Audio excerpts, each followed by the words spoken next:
அன்பானவர்களே, தமிழக அரசியல் வரலாறு என்ற தொடருக்கு உங்களை அன்புடன் வரவேற்கின்றேன். போன வீடியோவில் பால் அறிக்கையை 2 மாதம் கழித்து எதிர்க்கட்சி தலைவரான கலைஞர் கருணாநிதி செய்தியாளர்கள் சந்திப்பில் வெளியிட்டார் அப்படிங்கிறத பார்த்தோம். அதுக்கப்புறம் தமிழக அரசியல் வரலாற்றில் என்ன நடந்துச்சு அப்படிங்கிறத இந்த வீடியோவில் பார்க்கலாம். பால் கமிஷன் அறிக்கை அப்படிங்கிறது ஒரு அரசாங்கத்துடைய ரகசியமாகும். அதனை அரசாங்கத்துடைய அனுமதி இல்லாமல் எதிர்க்கட்சி தலைவர் ஒருவர் பகிரங்கமாக வெளியிட்டது தவறு. அந்த தவறு செய்தவர்கள் மீது உரிய நடவடிக்கை எடுக்க வேண்டும் அப்படின்னு முதலமைச்சர் எம்ஜிஆர் முடிவெடுத்தார். பால் கமிஷன் அறிக்கையோட நகலை உடனடியாக அரசாங்கத்திட்ட ஒப்படைக்கணும் அப்படின்னு அரசாங்கத்துடைய உத்தரவை நேரில் சென்று கலைஞர் கருணாநிதியிடம் கொடுத்தாரு குற்றப்பிரிவு கண்காணிப்பாளர் பெருமாள் அவர்கள்.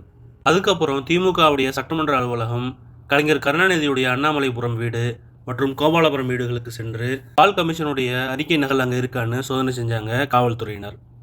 முக்கியமாக திமுகவின் அதிகாரப்பூர்வ நாளேடான முரசொலி அலுவலகத்துக்கும் ஏராளமான வாகனங்களில் வந்தாங்க காவலர்கள். அலுவலகத்துக்குள் நுழைய முயன்றபோது அவங்கள நோக்கி கேள்வி எழுப்புனாங்க முரசொலி மாறன் அவர்கள். வாரண்டு இல்லாமல் சோதனையிடுவதை அனுமதிக்க முடியாது அப்படிங்கிறது மாறன் முன்வைத்த வாதம். அதனைத் தொடர்ந்து சில நிமிடங்களில் வாரண்டு சகிதம் முரசொலி அலுவலகத்துக்குள் நுழைஞ்சி சோதனையில் ஈடுபட்டாங்க. பால் கமிஷன் அறிக்கையை வெளியிட்ட திமுகவை பழிவாங்கும் நோக்கத்துடன், திமுகவை அழித்து நசுக்கும் நோக்கத்துடனும் அதிமுக அரசு சோதனையில் ஈடுபட்டது அப்படின்னு குற்றம் சாட்டினார் கருணாநிதி.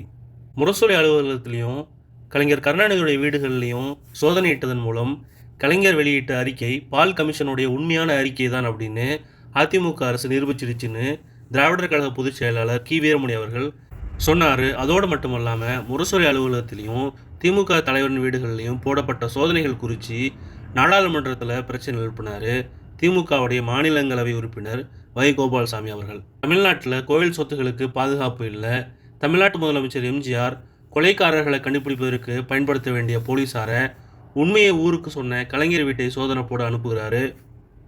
ஆலயங்களும் அறக்கட்டளைகளும் அரசியல் நிர்ணய சட்டத்தின் பொதுப்பட்டியலில் 28வது எண்ணிக்கையாக இடம்பெற்றிருக்கிறதால உடனடியாக மத்திய அரசின் உள்துறை அமைச்சர் ஜெயில்சிங் கோயில் அதிகாரி கொலை பற்றி விசாரிக்க சிபிஐ விசாரணைக்கு உத்தரவிட வேண்டும் அப்படின்னு நாடாளுமன்றத்தில் வை. கோபால்சாமி அவர்கள் முழங்கினார். இந்த நேரத்தில் தமிழக அரசுடைய கவனம் வேறு நபர்கள் மீது திரும்பிச்சு. அதில் ஒருத்தர் யாருன்னா தமிழக அரசின் மொழிபெயர்ப்பு துறைக்கான துணை இயக்குனர் பொன் சதாசிவம், இன்னொருத்தர் கலைஞர் கருணாநிதியின் நேர்முக உதவியாளரான சண்முகநாதன், மூன்றாவது கருணாநிதியின் மருமகன் முரசொலி செல்வம். இந்த 3 பேரும் தான் பால் கமிஷன் அறிக்கையை கலைஞர் கருணாநிதியுடைய கரங்களில் ஒப்படைச்சவங்க அப்படின்னு அரசு சந்தேகப்பட்டுச்சு. அதனால் சண்முகநாதனுடைய வீடு சோதனையிடப்பட்டுச்சு. அதன் தொடர்ச்சியாக 3வரையும் கைது செய்து வழக்கு தொடுத்தது அரசு. இந்த வழக்கில் 4வது குற்றவாளியாக கருணாநிதியுடைய பெயரும் சேர்க்கப்பட்டிருந்துச்சு.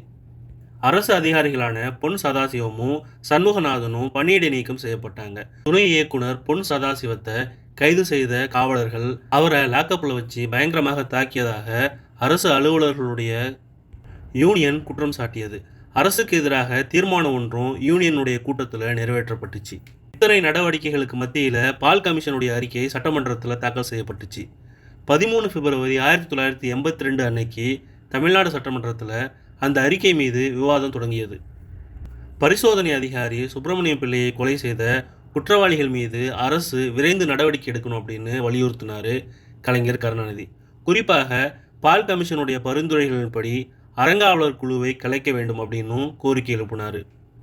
ஆனால் அறநிலையத்துறை அமைச்சர் ஆர். எம். வீரப்பனும் அறங்காவலர் குழுவை கலைக்க வேண்டும் அப்படின்னு பால் கமிஷன் சிபாரிசு செஞ்சது என்னவோ உண்மைதான், ஆனால் அதை உடனடியாக செயல்படுத்த முடியாது, சம்பவம் தொடர்பாக விசாரிக்க மாநில புலனாய்வுத்துறைக்கு உத்தரவிடப்பட்டுள்ளது, அந்த விசாரணைக்கு பிறகு குற்றவாளிகள் மீது நடவடிக்கை எடுப்பது பற்றி பரிசீலிக்கப்படும் அப்படின்னு விளக்கம் கொடுத்தாரு.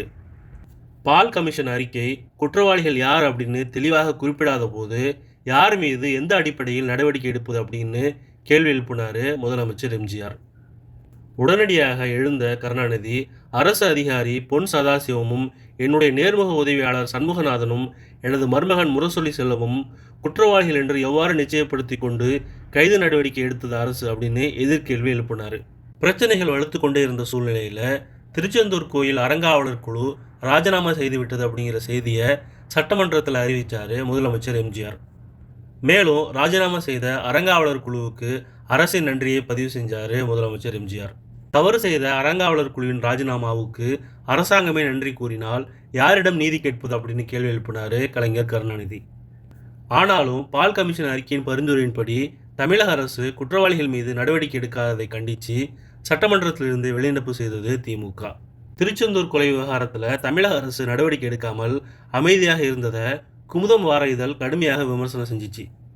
தமிழ்நாடு எம்ஜிஆரின் கைகளில் அடக்கம், எம்ஜிஆர் ஒரு அமைச்சரின் கைகளில் அடக்கம், அமைச்சர் அறங்காவலர் குழு தலைவரின் கைகளில் அடக்கம் அப்படின்னு குமுதம் விமர்சனம் செஞ்சிருந்துச்சு.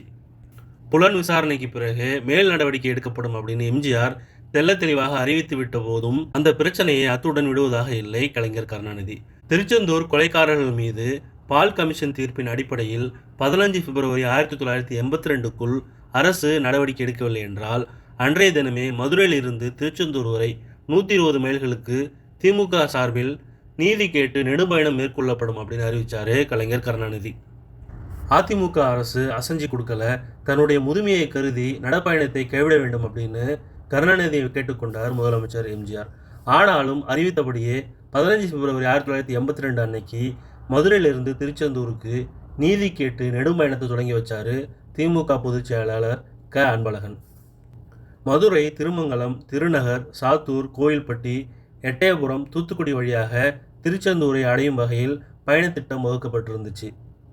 பயண ஏற்பாடுகளை மதுரை, நெல்லை, ராமநாதபுரம், குமரி மாவட்ட திமுக நிர்வாகிகள் செஞ்சுருந்தாங்க. கட்சியோடைய முக்கிய தலைவர்கள், பிரமுகர்கள், தொண்டர்கள் சகிதம் நடைப்பயணம் மேற்கொண்ட கலைஞர் கருணாநிதி ஆங்காங்கே ஏற்பாடு செய்யப்பட்ட பொதுக்கூட்டங்களில் கலந்து கொண்டு எம்ஜிஆர் அரசின் போக்கை கண்டித்து பேசினார். நெடும்பயணத்தின் போது திமுக தொண்டர்கள் திமுகவுக்கு ஆதரவாகவும் எம்ஜிஆர் அரசுக்கு எதிராகவும் தொடர்ச்சியாக கோஷங்கள் எழுப்புனாங்க. அதில் முக்கியமானது என்னன்னா, வீரப்பா வீரப்பா வைரவேல் எங்கப்பா அப்படிங்கிறது தான். வடநாட்டு தொழிலதிபர் ஒருத்தர் திருச்செந்தூர் கோயிலுக்கு வைரவேல் ஒன்றை காணிக்கையாக கொடுக்க விரும்பினார். 10 லட்சம் ரூபாய் மதிப்பு கொண்ட அந்த வைரவேலை உண்டியலில் போடுமாறு கோயில் நிர்வாகத்தினர் கேட்டுக்கொண்டனர். அதன் பிறகு அந்த வைரவேல் என்ன ஆனது என்பது புரியாத புதிராக இருந்துச்சு. நடைப்பயணத்தில் தொடர்ச்சியாக ஈடுபட்டதன் காரணமாக கலைஞர் கருணாநிதியின் கால்களில் கொப்புளங்கள் ஏற்பட்டன. ஆனாலும் கால்களில் கட்டுப்போட்டபடி நடந்தார் கலைஞர் கருணாநிதி. அந்த போராட்டத்துக்கு திமுகவினர் மட்டுமல்ல, காங்கிரஸ் தரப்பிலிருந்தும் பாராட்டுகள் வந்தன. கலைஞர் கருணாநிதியின் நீதி கேட்டு நெடும்பயணம் மிக சரியான முடிவு அப்படின்னு முன்னாள் முதலமைச்சர் பக்தவச்சலம் சொன்னார். மூத்த காங்கிரஸ் தலைவர் கே.டி. கோசல்ராமு கலைஞர் கருணாநிதிக்கு மாலை அணிவித்து பாராட்டினார். பயணம் நெடுக மக்கள் திரண்டு கருணாநிதிக்கு ஆதரவு கொடுத்தாங்க. இடையிடையே பல பொதுக்கூட்டங்களில் கலந்து கொண்டு பேசினார் கருணாநிதி. 8 நாள்களுக்கு தொடர்ச்சியாக நீடித்த நடைப்பயணம் 22 பிப்ரவரி 1982 அன்னைக்கு திருச்செந்தூரில் நிறைவடைஞ்சிச்சு.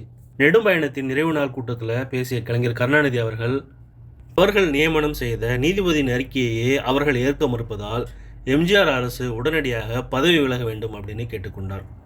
இதுக்கப்புறம் தமிழக அரசியல் வரலாற்றில் என்ன நடந்துச்சு அப்படிங்கிறத அடுத்த வீடியோவில் பார்க்கலாம். நன்றி, வாழ்த்துக்கள்.